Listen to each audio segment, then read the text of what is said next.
So the negative claims that high school GPA is not an efficient way of determining admissions into college.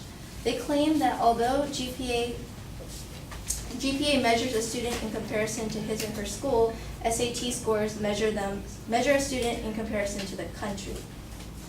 Well, studies done by the Council for Aid to Education and the Center for Studies in Higher Education found that GPA was still the best indicator and predictor of college success. A 2012 study of more than 3,000 college sophomores and seniors published by the Council for Aid to Education found that high school GPA was still the best single predictor of college GPA. The negative also talks about how because that there are fee waivers and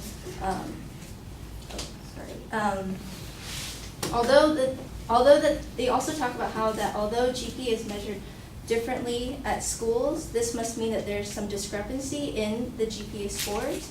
But however, according to the article in Stanford, even though GPA is not a standard measure across schools, admissions officers can understand how to value a GPA from a certain school because they have access to annual school reports about class size, GPA distribution, and courses offered.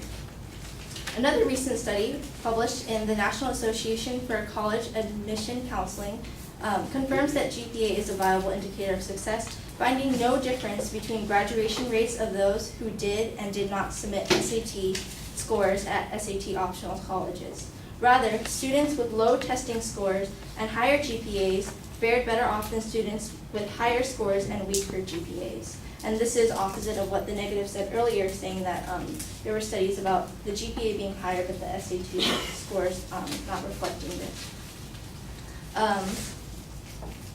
As stated earlier by my partner, Bob Schaefer, Public Education Director at the National Center of Fair and Open Testing, said that high school grades, even with all variety between schools and courses, are a better predictor of a teenager's performance in higher education, particularly the likelihood of graduation from college.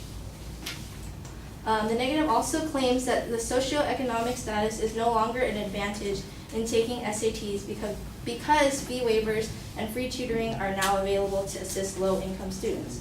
However, this is besides the point that we made earlier on.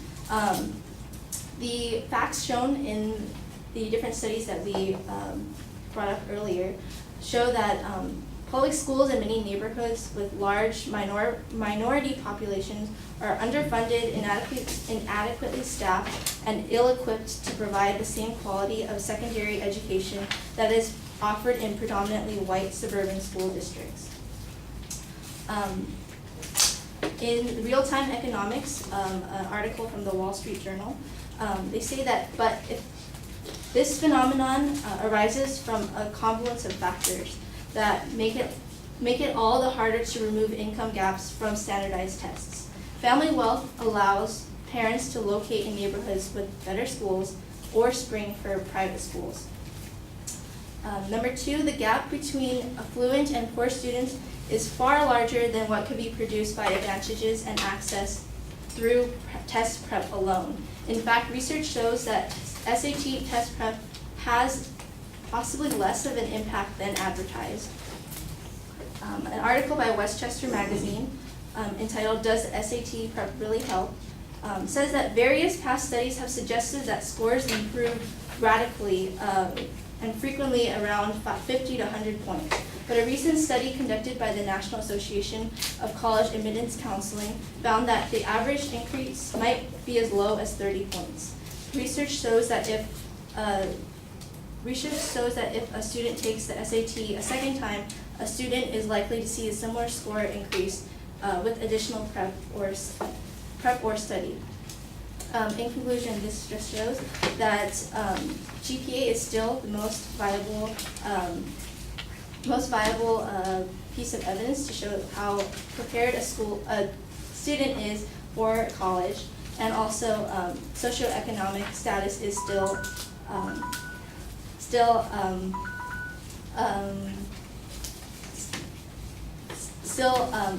prohibiting students from lower incomes from entering into higher colleges.